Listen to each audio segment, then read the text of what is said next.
수요일도 늘 늦게까지 남아서 이렇게 연습하고 준비해서 드린 찬양입니다. 한번 인사하시며 축복하시기 바랍니다. 하늘 복 많이 받으십시오. 한번 축복하시기 바랍니다. 하늘 복이 넘치기를 주의 이름으로 축복합니다.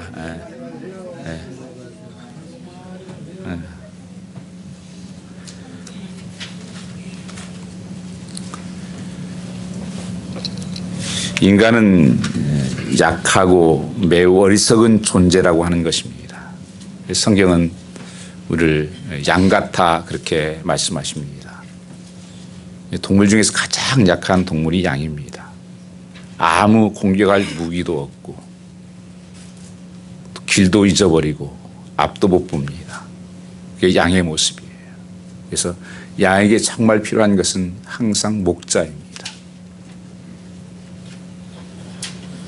이처럼 우리는 실상은 강한 것 같이 보이지만 실상은 아무것도 모른다고 하는 것입니다. 그래서 살아가면서 자신이 얼마나 무지하고 또 얼마나 약하고 유혹이 얼마나 넘어지는지 또 얼마나 외식적인 삶인 것을 깨달을 때가 옵니다. 그래서 사람들은 힘을 추구하게 되는 것입니다. 내 약함을 알기 때문에 다른 어떤 것들에 힘을 의지하게 된다고 하는 것입니다. 근데 그 힘이 내가 찾고 있는 구하는 힘이 정말 힘인가 하는 것입니다. 우리가 돈이 힘이다 생각을 합니다. 그래서 많은 사람들의 포커스가 돈만 가지면 행복할 것 같은 그런 속임을 갖는 것입니다. 어떤 사람은 권력이 힘이다. 또 어떤 사람은 지식이 힘이다. 나름대로의 가지고 있는 힘을 얻기 위해서 최선을 다하고 그것을 바라보며 살아가는 것입니다. 그러나 그것이 언제나 정말 힘이 될 것인가? 그럼 돈이 병상에서도 힘이 됩니까? 정말 어려운 인생의 일을 만나면 힘이 됩니까? 오히려 돈으로 말미암아서 무너지는 것을 너무 많이 보았습니다. 권력도 마찬가지입니다. 그런 것들은 안개와 같은 것이고 또한 쉽게 거품같이 없어지는 것들이라고 하는 것입니다. 그래서 진정한 힘이 그것은 되지 못합니다. 세상에서 가장 힘이 있었던 사람이 우리가 알듯이 삼손입니다. 삼손은 그 힘 때문에 사실 인생을 망했습니다. 성경에 보면 헤롯과 빌라도는 자기의 권력을 가지고 시들렀습니다. 결국 그것 때문에 망합니다. 왜냐하면 그것이 진짜 힘이 아니었다고 하는 것입니다. 그게 능력이 아니었다는 것입니다. 애굽 군대는 병거였습니다. 가장 강력한 병거였습니다. 군인이었습니다. 그러나 그것 때문에 물에다 참수하는 그것을 믿었다가 물속에 빠져 죽는 그런 역사가 있습니다. 영원한 세월이 바뀌어도 변함이 없는 그 힘은 없을까? 성도는 무슨 힘으로 살아야 되는가? 무슨 능력으로 살아야 되는가? 이 험악한 세상에서 정말 힘이 필요한 세상에서 나는 약한데 그 힘은 무엇인가? 오늘 성경에서는 우리에게 성령님을 보내주셨다고 말씀하십니다. 예수님께서 가시면서 보혜사 성령을 너에게 보내주셔서 항상 너희와 함께하고 또 약한 것을 도와주시고 헬퍼로 하나님께서 우리를 보내셨다고 말씀하는 것입니다. 그래서 우리의 성도의 삶은 나의 어제나 현재나 미래나 힘이 되는 것은 어떤 상황 속에서 힘이 되고 능력이 되는 것은 다른 능력이 아닙니다. 성령의 능력이라고 하는 것입니다. 성령의 힘이라고 말씀하고 있습니다. 이게 진짜 힘입니다. 그래서 하나님께서 인간의 성령을 선물로 주셨다고 말씀하십니다. 성령이 세상에 와서 한 일은 여러분과 정말 우리에게 성령을 부어주시겠다고 하는 것입니다. 이게 놀라운 선물이다. 특별히 이 시대가 이 마지막 때는 성령이 강하게 역사하는 시대에 살고 있습니다. 만민에게 하나님의 성령의 능력을 부어주시겠다고 말씀하셨습니다. 이 고린도 교회에는 성령의 역사가 강하게 역사하고 다양하게 나타났던 교회입니다. 요한복음 14장 26절 말씀을 보시면 보혜사 곧 아버지께서 내 이름으로 보내실 성령을 그가 너에게 모든 것을 가르치시고 너에게 말한 것을 생각나게 하시리라. 성령을 보내주시겠다고 말씀하십니다. 성도는 성령이 아니고는 온전한 길을 걸을 수 없고, 성도는 성령의 능력이 아니고는 이 세상을 승리할 수 없다는 것입니다. 여러분이 교회 봉사하고 섬기고 뭐 하는 모든 일들도 왜 힘든 줄 아십니까? 내 힘으로 하니까 힘든 거예요. 내 능력으로 하려니까 힘든 겁니다. 하나님께서는 우리의 힘으로 하라고 말한 적이 없습니다. 성령의 힘으로, 봉사도 성령의 힘으로, 말하는 것도 성령의 힘으로, 성령의 인도하신 가운데 하라고 말씀하고 있는 것입니다. 그래서 성령님을 우리에게 보내주셔서 이 헬퍼, 본래 헬라어는 파라클레토스라는 단어를 씁니다. 그것은 컴포트, 이로자도, 또한 헬퍼, 돕는 자라고 그렇게 말씀하십니다. 참으로 나의 도움이 되는 것, 날 붙들어 주는 것은 다른 것이 아니라 성령님이시다. 여러분, 이 세상 살아가면서 갈수록 의지할 것이 있습니까? 믿을 만한 것이 있습니까? 특별히 이민삼을 살아가면서 갈수록 느껴지는 것이 믿을 만한 게 없구나. 정말 의지할 만한 것이 없구나. 붙들려고 하면 도망가 버리고, 믿을만 하면 사기치고, 믿을만 하면 배신하고, 이게 세상의 모든 삶이에요. 그러나 하나님께서는 우리에게 성령의 성령을 보내주셔서 성령의 그 능력으로 살라고 말씀하고 있는 것입니다. 이 성령의 본질은 예수 그리스도를 나타나는 것입니다. 그래서 예수님의 능력상 같은 예수님이십니다. 그럼 이러한 성령이 하신 일을 오늘 한번 살펴볼 필요가 있는 것입니다. 그래서 우리가 정말 필요한 것은 우리 삶에 하나님 성령으로 충만케 해주십시오. 우리 교회가 성령이 나타나는 교회가 되십시오. 이것이 가장 중요한 이 시대의 힘이에요. 이 악한 세상에서 사단은 어떻게든지 우리를 속이는 시대에 살고 있습니다. 여러 가지 방법으로 속여요. 보여지는 것들로, 얼마나 세상 문화적으로 그것을 분별해내고 깨닫게 하고 승리케 할 수 있는 것은 성령의 능력이 아니고는 안 된다는 것입니다. 성경 말씀 요한일서 2장 28절 29절을 말씀해 보시면, 그 후에 내가 내 영을 만민에게 부어주리니 너희 자녀들이 장래일을 말할 것이며 너희 늙은이는 꿈을 꾸며 너희 젊은이는 이상을 볼 것이며 그때 내가 또 내 영을 남종과 여종에게 부어줄 것이며 내가 이적을 하늘과 땅에 베풀리니 곧 피와 불과 연기 기둥이라, 그렇게 말씀하고 있습니다. 이 요에서에 나오는 말씀을 보면 성령께서 우리 안에 오신 일이 왜 그렇게 중요한가? 성령께서 내가 구원받은 자임을 먼저 증명한다는 것입니다. 오늘 3절 말씀 한번 같이 읽어보겠습니다. 고린도전서 12장 3절입니다. 그러므로 내가 너에게 알게 하노니 하나님의 영으로 말하는 자는 누구든지 예수를 저주할 자라 하지 않고 또 성령으로 아니하고는 누구든지 예수를 주시라 할 수 없느니라. 성령님이 오셔서 예수님이 나의 구주시다, 나의 하나님이시다, 내가 구원받았다, 이 생명이 있음을 확신시켜 준다는 것입니다. Assurance of salvation. 이 구원의 확신. 내가 예수 믿는 사람이구나. 성령이 아니고는 절대 주라고 할 수 없다는 것입니다. 성령께서 우리에게 오신 중요한 까닭은 이거 구원받은 자라는 확실한 보증 때문입니다. 우리가 살다가 죽을 때 하나님 앞에 가게 되면 정말 천국에 들어가는 자가 보증이 되는 무엇입니까?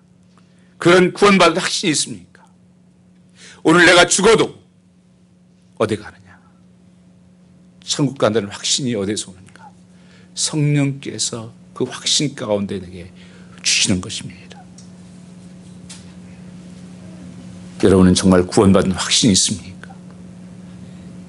오늘 죽으면 여러분 어디로 가십니까?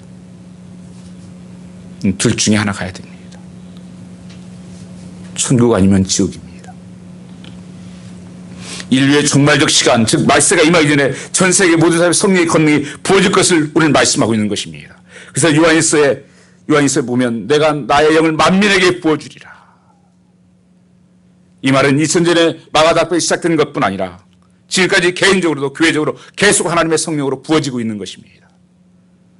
주목할 건 성령이 부어주신 힘이 엄청나게 확산되고 있다는 것입니다. 이 마지막 때에 갈수록 하나님께서는 분명히 그런 절묘적 환상을 보고 꿈을 꾸고 그런 놀라운 성령의 역사가 일어날 것을 말씀하고 있습니다.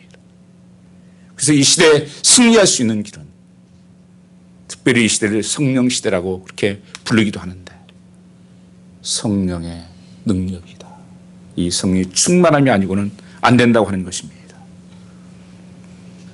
그럼 우리는 성령의 권능이 나에게 임하도록, 우리 가족에 임하도록, 우리 교회에 임하도록, 우리 나라에 임하도록 항상 사모하고 기도해야 된다고 하는 것입니다. 그래서 성령이 주장하는 삶, 성령이 지배하는 삶을 살아야 하는 것입니다. 이런 것을 통하여 우리가 깨달을 수 있는 것은 성령의 재발 은사가 교회에 나타나는 것은 당연한 것이에요. 그래서 성령의 그런 충만함이 나타나면 어떤 일이 생깁니까? 이 은사들이 나타난다는 것입니다. 우리는 성령이 처음 임하면 우리 모두 예수님 삶에게 성령이 임했습니다. 이게 내적인 은사라고 말합니다. 내적인 은혜가 임하는 거예요. 그러다가 우리가 하나님 앞에 정말 어떤 은사들을 사모할 때 하나님의 성령의 세례가 임합니다. 예를 들면 은사가 그것들이 내 안에 내재했던 것이 나타날 때 어떤 성령의 세례라고 말해요. 그래서 그것이 계속적으로 진행되면 그것이 성령 충만이라는 것이에요. 그것을 유지하고 계속하기 위해 성령 충만. 그래서 우리가 성령의 충만함을 매일 구하면서 그 성령의 인도함을 받는 삶, 이 삶이 능력 있는 삶이에요. 이 세상을 너 이기는 삶이라는 것입니다. 그러나 이 시대에 보면 왜 많은 사람들이 예수 믿는다고 하는데 성령의 성자도 잘 모르고 교회에 성령의 임재가 없고 그래서 성령이 나타남이 없느냐는 것입니다. 그래서 교회가 성도들이 힘이 없습니다. 능력이 없는 거예요. 왜 그렇습니까? 기대가 없어서 그렇습니다. 여러분 정말 성령님을 사모하며 기도해 보셨습니까? 성령님 내게 임하시옵소서. 성령님 불로 임하시옵소서. 능력으로 임하시옵소서. 성령님은 인격적인 하나님이십니다. 그분은 하나님께서 구할 때 그 모든 것을 보내주시고 함께 하시는 분이십니다. 내가 당연히 그래서 구해야 되고 기대를 해야 되는 것입니다. 여러분 예배도 중요한 게 뭔지 아십니까? 기대하는 예배가 돼야 돼요. 많은 사람들이 예배 보러 간다 그래요. 예배 보러. 여러분 보는 것에는 아무 능력이 없어요. 보는 것에는 비판만 생겨요. 저렇게 하지, 찬양은 저렇게 하냐, 왜 설교는 저렇게 길게 하냐, 자꾸 비판만 생겨요. 왜 그런지 알아요? 예배 보러 가니까 그러는 거예요. 여러분 뭐 애들 농구 보다가 축구 보다가 왜 선수 저렇게 하지 이렇게 하지, 그 보니까 그러는 거예요. 가서 해보세요. 그런 말 하는지. 예배는 여러분 누굴 보는 게 아니라 함께 예배하는 거예요. 하나님 내가 하나님을 받으시는가 중요한 거예요. 우리 함께 내 하나님 예배가 나를 받으실까? 내 예배를. 하나님께서 예배를 받으시면 그 하나님의 능력이 내게 부어지게 되어 있습니다. 그래서 우리가 성령을 사모하는 거예요. 그 성령의 기름 부으심을 사모하는 것입니다.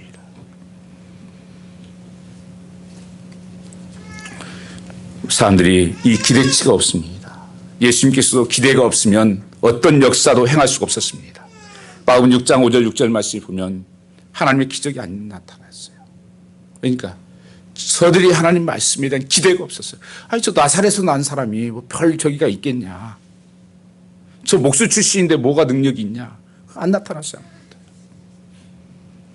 정말 하나님을 중심하고 사모하는 삶. 저는 우리 교회도 마찬가지입니다. 저는 우리 교회가 숫자 늘어나는 부흥을 정말 원하지 않아요. 그게 원하지 않는다는 것은 그렇게 하고 싶지 않다는 게 아니에요. 더 중요한 게 있다는 말씀이에요. 예수가 나타나는 거예요. 초점이 거기에 있어야 됩니다. 예수님이 드러나고 예수님이 자랑되고 성령이 역사하고, 이게 진짜 교회예요. 다른 사람들은 숫자가 많이 늘어나면 그 교회가 부흥이다. 진정한 부흥이 아닙니다. 예수님 당시에도 수없이 따라다니는 군중들이 수없이 있었습니다. 뭐 기적이라 행하나, 뭐 먹을 거 있나, 뭐 프로그램 있나. 진짜 주님을 따라갔던 사람들은 12제자밖에 없어요. 나중에 다 흩어졌어요. 참된 예배자는 하나님이 받으시는 예배를 드리는 거예요. 그래서 준비된 예배가, 그 기대하는 예배가, 하나님 오늘 날 만나 주십시오, 하나님 말씀하여 주시옵소서. 그 하나님 만나면 문제가 풀어집니다. 막힌 것이 열립니다. 능력이 부어집니다.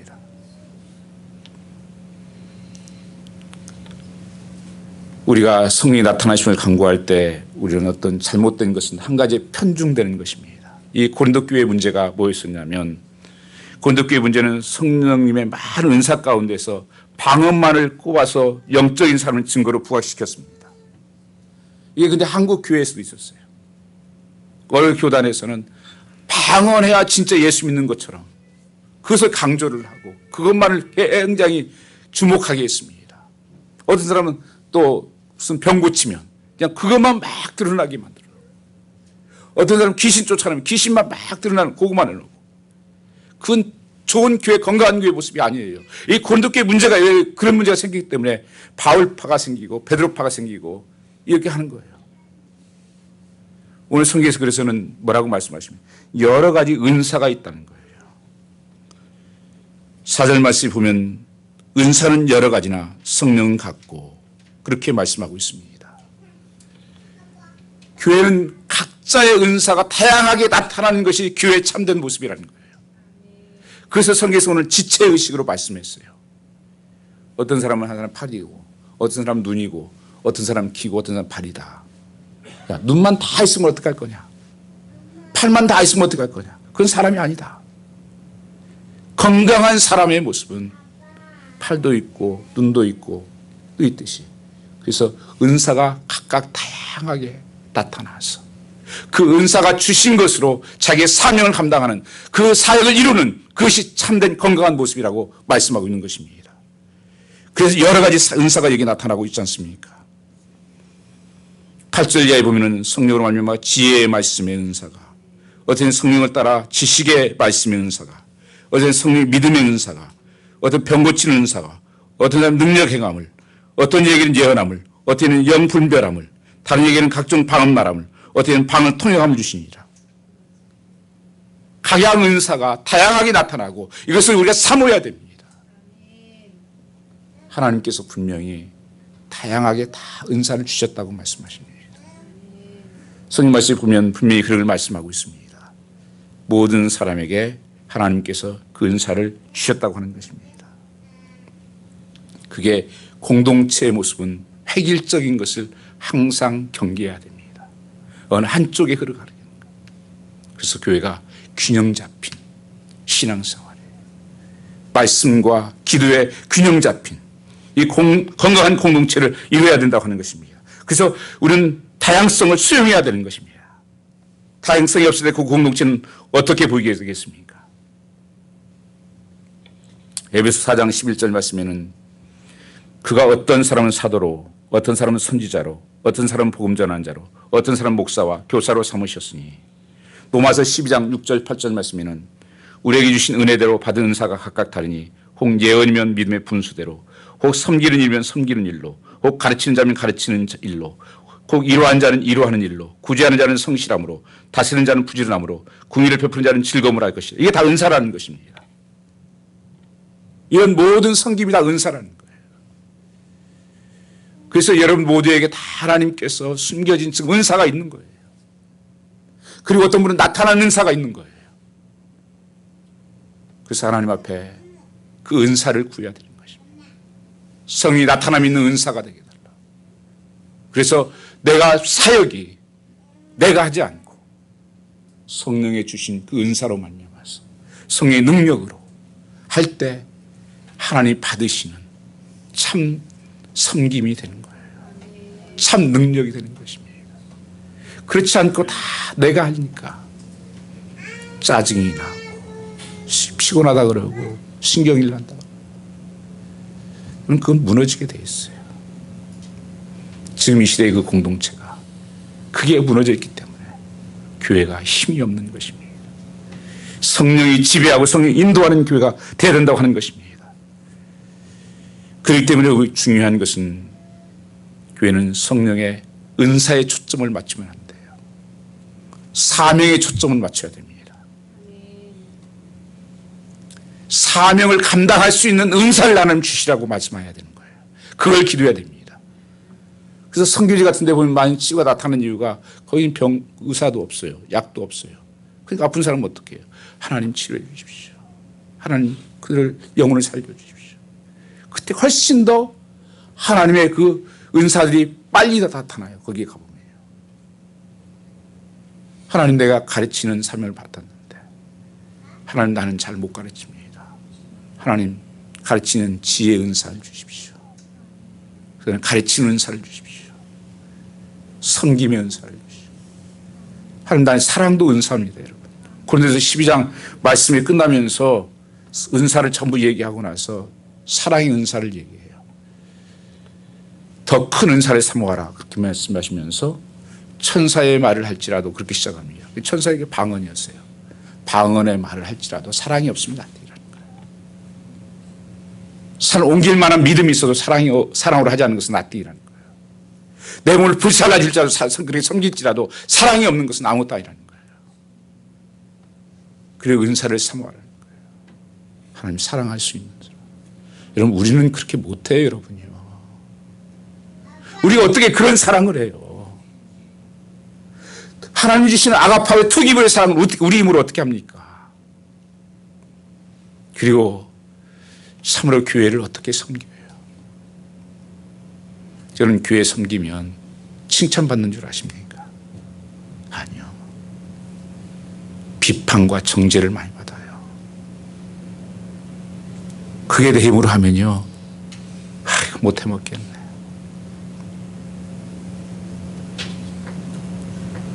때려쳐야지. 이 교회밖에 없냐. 아무데나 가면 되지. 이런 삶이 되는 거예요. 여러분요. 하나님께서 성령 가운데 내게 사명을 주셔서 내가 그 사명을 감당할 때 하나님 은사를 주셔서 그 은사가 사용될 때 하나님 역사가 일어나는 거예요. 열매가 맺히게 되는 것입니다. 그래서 여러분 주신 은사들을 절대 소멸하면 안 돼요. 여러분 사용하지 않으면 소멸돼 버려요. 그 귀하게 여겨야 되는 것입니다. 그리고 그래서 기대해야 되는 거예요.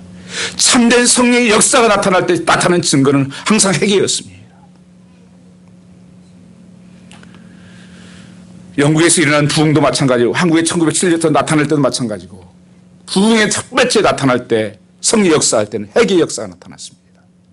베드로가 회개할 때도 3,000명씩 돌아오면서 어찌할꼬 그 하나님 말씀 앞에 부딪혀서 하나님의 성령이 깨닫게 하십니까? 내 모습을 보게 하십니까? 내가 하나님 죽을 죄인입니다. 내게 능력이 없습니다. 나는 안 됩니다. 하나님. 그게 다 회개로 나타났던 거예요.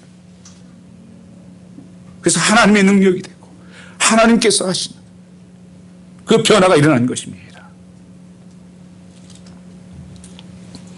이런 사명에 집중할 때 은사들이 주어지는 것입니다.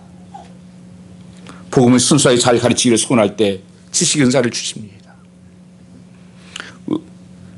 또 신음하는 사람들을 위해서 안타깝게 기도할 때 병 고치는 은사가 주어지는 것입니다. 오랫동안 미신을 믿어서 악령의 손아귀에 벗어나지 못하는 사람을 대상으로 사역할 때 귀신을 쫓아가는 그런 기적의 은사가 주어지는 것입니다. 그래서 우리는 은사의 초점이 아니라 사명의 사역에 초점을 맞추면 그 은사는 하나님께서 부어주시는 것입니다. 그래서 그것을 위해서 기도해야 되는 거예요. 그래야 교만해지지 않고 잘못된 길로 빠지지 않는 것입니다. 사명보다 은사를 선행함으로 깨달아야 하는 것은 뭐냐면, 많은 시대가 역사적으로 잘못된 성령론이 됐던 것은 그 사명보다는 은사를 중심이 되니까 이상한 짓을 하는 거예요. 내가 한 것처럼 자기가 높아지고 자기가 자랑되고 무슨 점쟁이 노릇하고 노릇을 하고 다니는 거예요. 나만 뭐 할 수 있는 것처럼, 대단한 은사를 가지고 있는 것처럼. 그게 아니에요. 성도를 유익하라고, 섬기라고 주신 것입니다. 그래서 사명이 초점인 거예요. 성경 말씀 한번 같이 보시기 바랍니다. 7절 말씀 같이 한번 보겠습니다.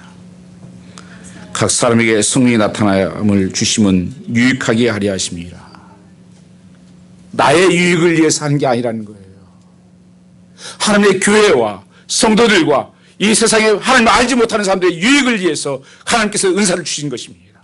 거기에 사용되어야 된다는 거예요. 그래서 주는 거예요. 왜 내게 그 은사가 없나? 하나님이 일을 안 하는데 무슨 은사를 줘요? 하나님 사랑하고 싶습니다. 이 사랑의 은사를 주십시오. 나는 하지 못하는데 하나님 은사를 주십시오. 내가 좀 섬기기를 원하는데 내가 섬길 수 있는 능력이 되기는 없습니다. 그 마음이 없습니다. 하나님께 성령을 부어주십시오. 그래서 하나님께서 그 힘을 주시는 거예요. 중요한 사실은 모든 성도에게 이 성령의 은사를 주셨다고 하는 것입니다. 6절 말씀에 보면 또 사역은 여러 가지나 모든 것을 모든 사람 가운데 이루시는 하나님 같은, 그 모든 것을 모든 사람 가운데서, 그것은 모두에게 주어졌다고 하는 거예요. 여러분요. 예수 믿는 모든 사람에게 성령님이 주어주셨고 그 다음에 그 모든 사람에게 은사를 주어주신 거예요. 근데 그것을 내가 구하지도 않고 있는지도 모르고 일도 안 하고, 그러니까 그게 안 주어지는 거예요.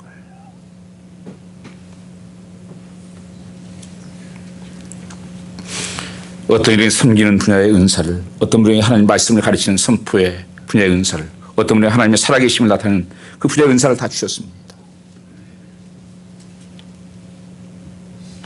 그래서 서로가 하나된 의존성을 깨달아야 되는 것입니다.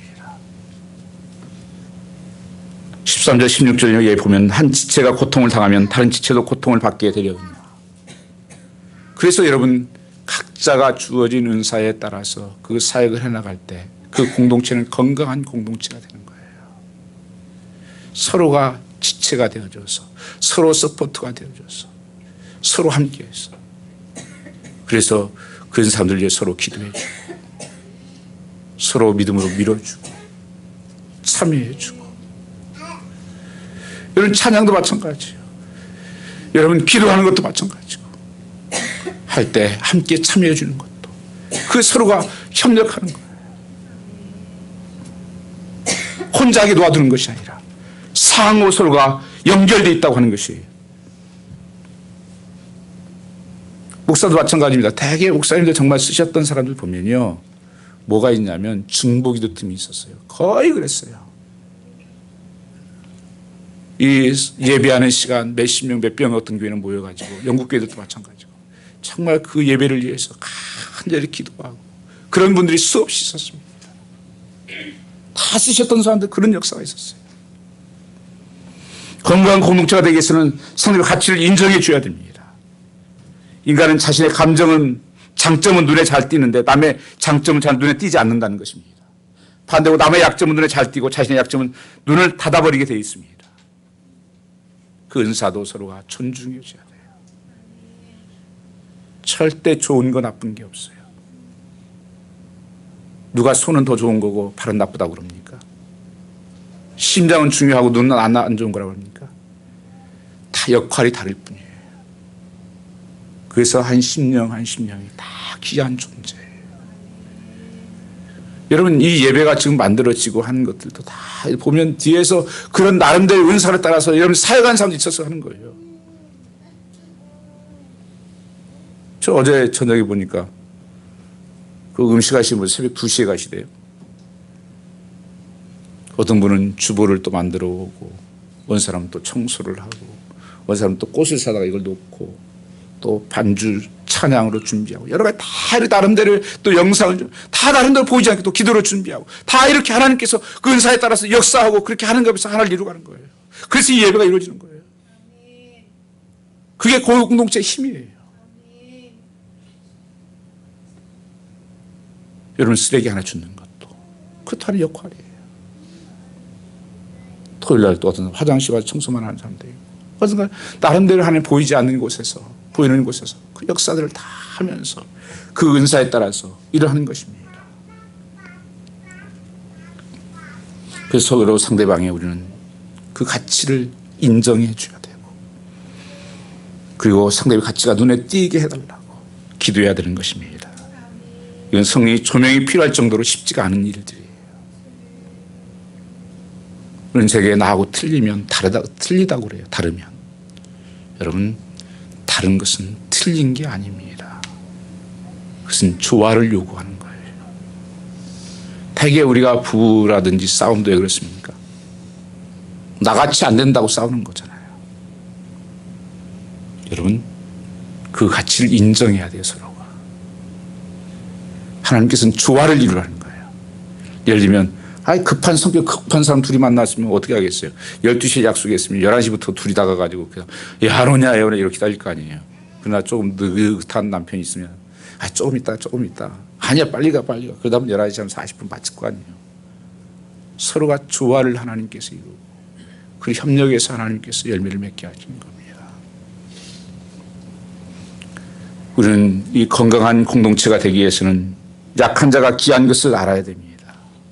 약한 것이 심장이나 내장입니다. 그래서 하나님께서 뼈로 감싸주셔서 보호하고 있지 않습니까? 인간 보기에 약하고 별것 없어 보이는 것이 하나님 반드시 그렇지 않다는 것입니다. 오늘 교회 생활에서 저런 사람은 없어도 되지 않은 사람은 절대 안 된다는 것입니다. 한 사람 한 사람이 너무 중요하고 귀하다고 하는 것이에요. 그 자리에 앉아있는 것만도 굉장히 중요한 거예요. 여러분, 사실 예배 주일을 와서 앉아있는 것만도 대단한 믿음이에요. 절대 그 쉬운 믿음 아닙니까? 이민선에서.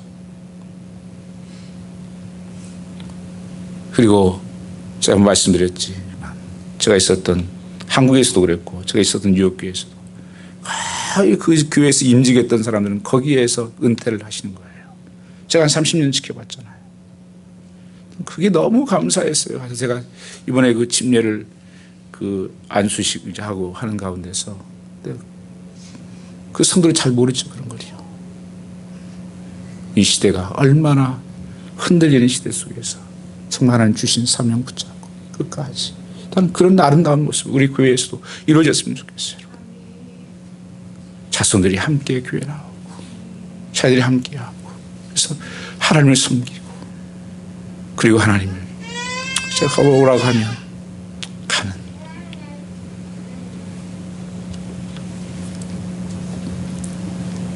여기에 우리가 앉아있는 사람 보면은 뭐 가족 중도 있을 거 아니에요.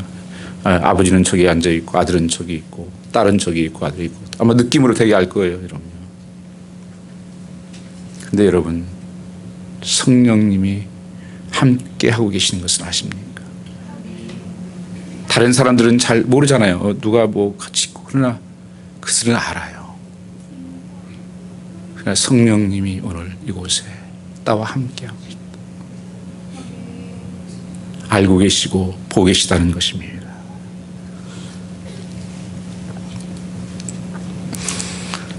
성령님의 막연한 이유는 성령님에 대한 믿음과 사랑에 문제가 있기 때문에 그렇습니다. 여러분이 정말 성령을 믿고 믿는다는 말을 더 이상 성령님과 함께 하시다는 것입니다. 성령님과 함께 하신다면 무엇이 두렵겠습니까? 우리 대칭교실에 요새 제가 옛날 저희 교회에서 쓰던 그 프랑크들 하나 만들어놨어요. 배너 붙여놨습니다. 거기에 보면 나 혼자가 아닙니다. 그게 무슨 뜻을 아십니까? 예수 믿는 것이 여러분 나 혼자 믿는 게 아니에요. 여러분을 도우시는 뭐가 있어요? 천사가 있습니다. 히브리서의 말씀에 보면 예수 믿는 사람에게는 나를 도와주는 천사가 있다는 거예요. 나를 서브하는. 그리고 보이지 않지만 성령님이 항상 내 안에 내주하고 계세요. 그리고 사랑하는 성도들이 함께 있는 거예요. 그래서 함께 있을 때 건강해지는 거예요. 항상 혼자라고 할 때 넘어지게 되어 있습니다. 그런데 그렇지가 않아요. 제가 가끔 그 예를 들면 그래요. 운전하고 지금 제가 막 가는데 난 앞에 낭떠러지가 있는지 잘 몰라요. 무슨 일이 앞에 생기는지 어떻게 알아 우리가요. 근데 성령께서 생각을 주시는 거예요. 야, 위험해. 내려야 돼, 내려. 스탑. 성령께서 그렇게 깨닫게 하시는 거예요. 생각나게 하고. 근데도 계속 가잖아요. 그럼 천사가 잡아 끌어내리는 거예요. 그래서 하나님 나를 보호하시는 거예요. 여러분, 지금까지 여러분 살아오면서 건강한 모습으로 살 수 있는 거 기적이에요, 여러분이요. 여러분, 얼마나 많은 사고와 여러분 경우에서도 수많은 죽을 고비 다 있었지 않습니까? 그냥 내가 사는 줄 아십니까? 하나님께서 분명한 뜻이 있고 내 사명이 있고 지켜주시는 거예요. 그래서 여러분 예수 믿는 사람 걱정할 필요 없어요. 죽은 자를 살리신 하나님의 능력이 나와 함께 하시는데요. 그래서 우리는 성령님을 환영하고 성령님을 사랑하게 되면 성령님 나와 함께 하시는 것입니다. 그래서 가족이나 친구가 위로가 되고 힘이 되는 것을 비교할 수 없을 만큼 내 삶을 지켜주시고 힘이 되시고 내 길을 인도하시는 분이십니다. 정확한 인도자라는 것이에요. 이것은 우리가 놀랍게 경험하는 사실입니다. 나는 이렇게 갔었으면 좋았을 거라 생각하지만 나중에 지나면 보면 가장 좋은 길을 하나님께서 베스트 웨이를 주셨다는 사실을 여러분 확신하지 않습니까? 여러분 삶 속에서 내가 이렇게 했으면 좋았을 걸 하는 생각도 나중에 보면 아니었어요. 하나님께 나를 아시기 때문에 가장 좋은 길을 인도하시는 거예요. 그래서 성령의 인도함을 받는 자가 가장 복된 자입니다. 성령의 인도함을 받는 교회가 가장 복된 교회예요. 목사가 인도해요. 저희가 얼마나 실수투성인 줄 아십니까? 뭐 하고 나서도 얼마나 후회되는 적이 많지 않습니까? 뭐 하나 만들어 놓고도 아이고 저렇게 하시면 안 되는데 뜯어 고쳐야지. 그렇게 한두 번이에요. 하나님께서는 나를 정확하게 하시고 나를 그 한 걸음 한 걸음 인도하신다고 하는 것입니다. 그래서 성령님을 사랑하고 주님을 바라보게 된다면 우리 삶 속에 주님은 분명히 우리의 삶을 인도하시는 부인한 사실을 경험하게 될 것입니다. 이 성령의 은사를 주신 것은 그리스도의 몸인 교회를 세우려 함이라 그렇게 말씀하십니다. 그래서 오늘 본문은 한마디로 말씀하면 성령님 오셔서 예수님을 주님이라고 퀴리오스라고 고백할 수 있도록 하나님께서 내가 하나님의 자녀라는 사실을 확신 주고 또한 다양한 직분을 주셔서 그 미니스트리를 하나님께서 그 은사를 통해서 사역을 하게 하고 또 6절 7절 말씀에 보면 공동체 유익을 위해서 어빌리티를 주셨다 말씀하는 것입니다. 그래서 하나를 이루는 공동체. 로마서 8장 26절 18절 읽고 마치려고 합니다. 같이 한번 로마서 8장 26절 18절 같이 한번 보겠습니다.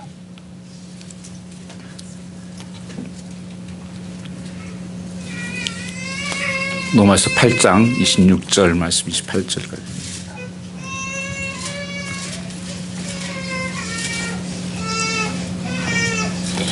같이 한번 읽어볼까요? 천천히. 이와 같이 성령께서도 우리의 약함을 도와주십니다. 우리는 어떻게 기도해야 할지 알지 못하지만 성령께서 친히 이르다 말할 수 없는 탄식으로 를 대신하여 간과하여 주시니 사람의 마음을 감찰하시는, 그죠? 저기 떴습니다. 27절 같은 거죠.